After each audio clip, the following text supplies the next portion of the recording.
Imagine a world where the money you earn, the prices you pay, and even the opportunities you chase are subtly dictated not by the free market, but by invisible chains of debt. Governments around the globe don't just borrow money to keep things running.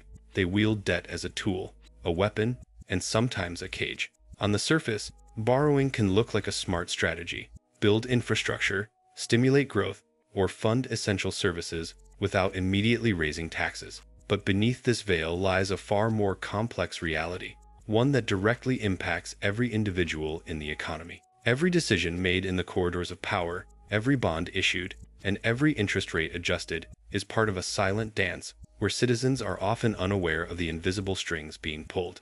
At its core, government debt is about control. When a government borrows, it doesn't just acquire cash, it gains leverage over the entire financial system.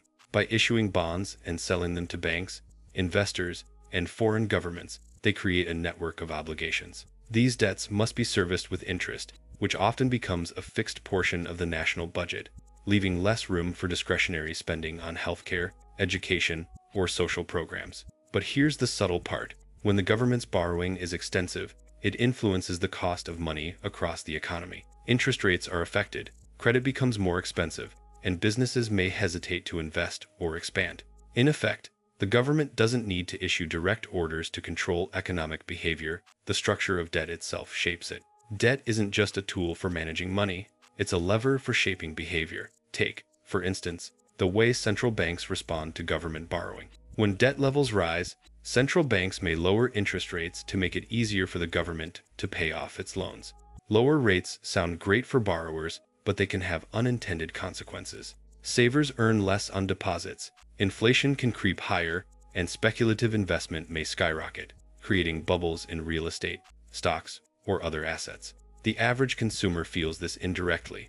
Mortgages become cheaper or more expensive, rent may rise, and the cost of living shifts. The government's debt decisions ripple through every sector, nudging businesses and households in directions that benefit debt sustainability rather than organic economic growth. Another aspect is the psychological impact of debt. Citizens may not see the raw numbers, but they experience the consequences in everyday life. Governments can use debt strategically to manipulate economic confidence. In times of recession, borrowing allows the government to inject liquidity into the system, fund stimulus programs, or prop up failing industries. While these actions seem benevolent, they also condition people to rely on government intervention. The economy becomes a cycle of dependency. Debt funds recovery. Recovery encourages spending. Spending requires more borrowing, and the loop continues. Over time, societies can become accustomed to a rhythm where private initiative and market forces are secondary to government-managed debt cycles. Foreign debt adds another layer of complexity. When a nation borrows from international lenders, it often trades a degree of sovereignty for capital. Loan agreements can include clauses that dictate economic policy, fiscal discipline, or structural reforms. This isn't just a financial decision, it's a form of economic influence. Countries may be pressured to cut public spending, raise taxes, or privatize state-owned assets to meet repayment obligations. While such measures may stabilize the economy on paper, they frequently lead to social unrest, inequality, and a feeling among citizens that their economy is being controlled by outsiders. Debt, in this sense, is a silent form of governance, shaping the trajectory of nations without a single vote being cast. Inflation is another subtle mechanism through which debt controls the economy. When governments borrow excessively and central banks accommodate by printing more money, the value of currency can decrease. This erodes purchasing power, affects savings, and can make daily life more expensive for ordinary people. While inflation reduces the real burden of government debt over time, it does so at the cost of citizens' financial security. Those with fixed incomes or savings see their wealth diminish, while debtors may benefit as their obligations lose value in real terms. In this way, debt becomes a redistributive tool, shifting financial outcomes across society in a way that often favors institutions and insiders over the general population. Debt also affects private sector behavior.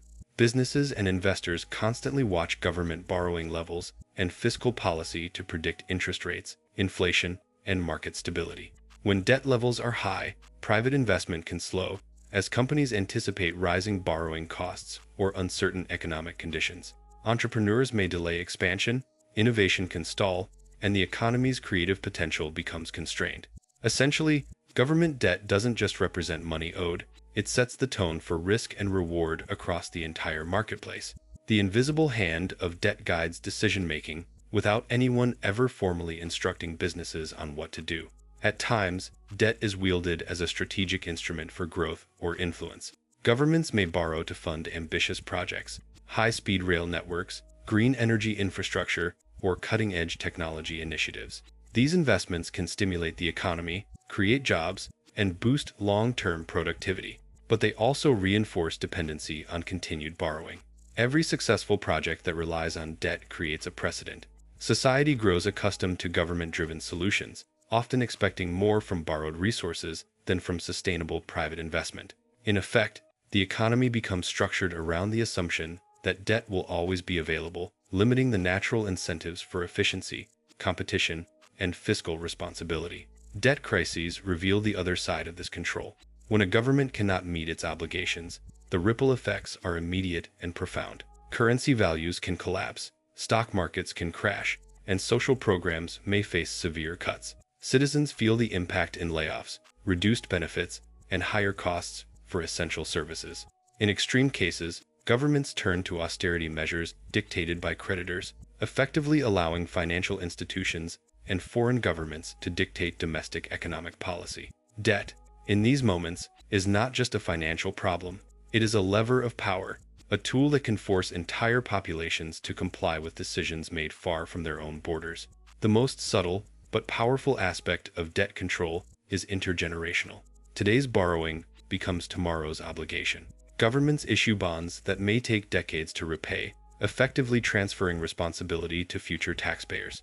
Policies that appear beneficial in the short-term tax cuts, stimulus spending, or infrastructure projects may saddle future generations with obligations they cannot influence. In this way, debt acts as a form of temporal control, shaping the economic environment long after current policymakers have left office. Citizens are locked into a system where the decisions of a few dictate the financial options of the many for years to come.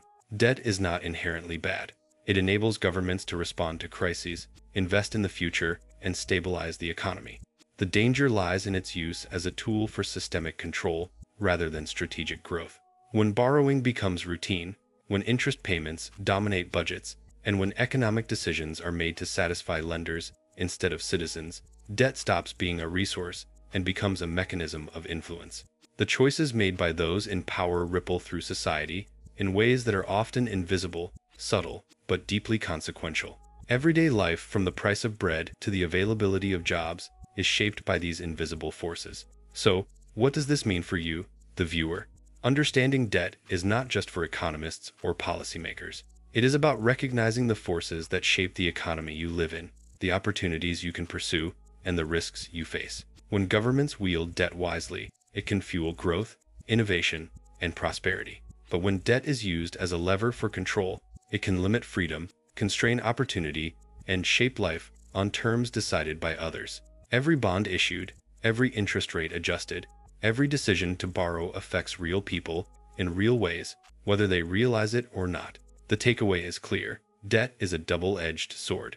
It is both a tool for progress and a mechanism for control.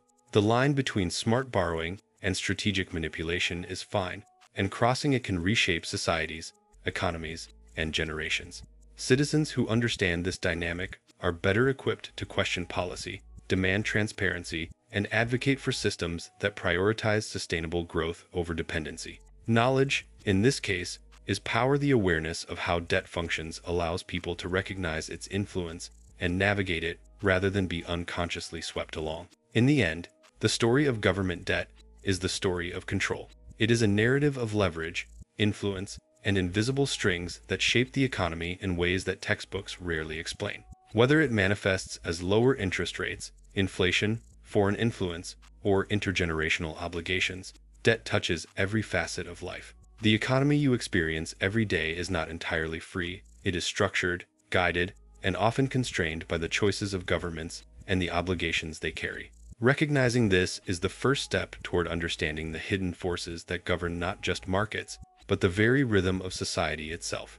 The next time you hear about government borrowing, rising national debt, or fiscal stimulus, remember this: there is more at play than numbers on a ledger. There are invisible levers pulling the economy in directions you might never notice. The question is not just how much debt exists, but how it is being used, who it empowers, and who it constrains. The consequences are profound, and the effects ripple through every paycheck, every business decision, and every financial choice you make. Debt is more than money, it is influence, it is control, and it is one of the most powerful forces shaping modern life. So, consider this a wake-up call. Governments may use debt to keep economies running, to stimulate growth, or to respond to crises, but they also use it to shape, influence, and sometimes control the very fabric of economic life.